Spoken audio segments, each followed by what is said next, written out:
Khalifah yang syahid diinjak-injak kuda pasukan Mongol. Al-Mustasim Billah bergelar Abu Ahmad dan bernama lengkap Abdullah bin Al-Mustanshir Billah. Beliau lahir pada tahun 1213 dan meninggal pada tanggal 20 Februari tahun 1258. Al-Mustasim adalah khalifah terakhir Bani Abbasiyah, berkuasa dari 1242 hingga 1258. Beliau syahid setelah dieksekusi Hulaguhan dengan cara diinjak-injak kuda pasukan Mongol atau Tartar. Pada saat pasukan Mongol menyerbu Baghdad, Al-Mustasim tidak melakukan perlawanan berarti. Di sisi lain, pimpinan pasukan Mongol, Hulaguhan, mendapat nasihat para peramal bahwa darah Khalifah Abbasiyah tidak boleh tumpah ke bumi. Bila itu terjadi, maka bumi akan menolaknya, dan bencana alam pun akan terjadi. Menyiasati nasihat ini, maka Hulaguhan mengeluarkan perintah mengeksekusi Khalifah dengan cara menggulungnya dengan karpet tebal, kemudian secara bersama-sama diinjak oleh barisan pasukan kuda Hulagu sampai syahid.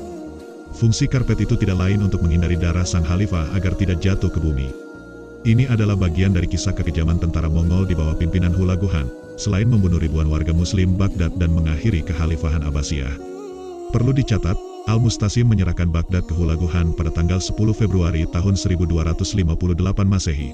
3 hari kemudian, pasukan Mongol memasuki Baghdad. Mereka melakukan pemerkosaan, penjarahan, dan pembunuhan sepuas-puasnya untuk merayakan kemenangan mereka. Maka tak pelak, Baghdad berubah menjadi arena pembantaian paling brutal.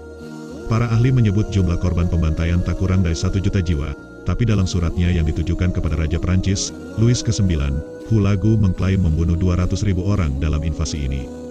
Di level Paraningrat, sekitar 3.000 tokoh terkemuka Baghdad, termasuk pejabat, anggota keluarga Abbasiyah, dan Khalifah sendiri, memohon gerasi.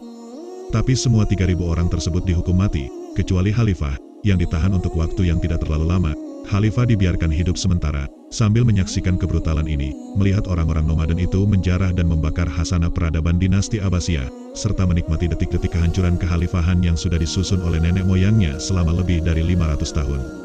Ian Frazier, dari majalah The New York Worker, memberi perkiraan sekitar 200.000 sampai dengan 1 juta orang mati terbunuh. Setelah kehancuran ini, kota Baghdad tidak pernah lagi menjadi pusat norma budaya istiadat dan ilmu-ilmu alam.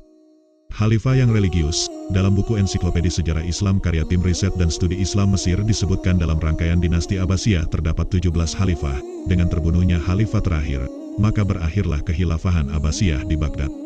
Demikianlah kisah berakhirnya khalifah terakhir Bani Abbasiyah secara tragis di tangan pasukan kafir, dan seperti itulah akhlak kaum kafir memperlakukan daerah taklukannya. Ini sangat berbeda ketika pasukan muslim mampu membebaskan suatu negeri. Mereka diperlakukan selayaknya Rasulullah memperlakukan tawanan perang. Semoga bisa dijadikan pembelajaran. Wallahu a'lam bishawab.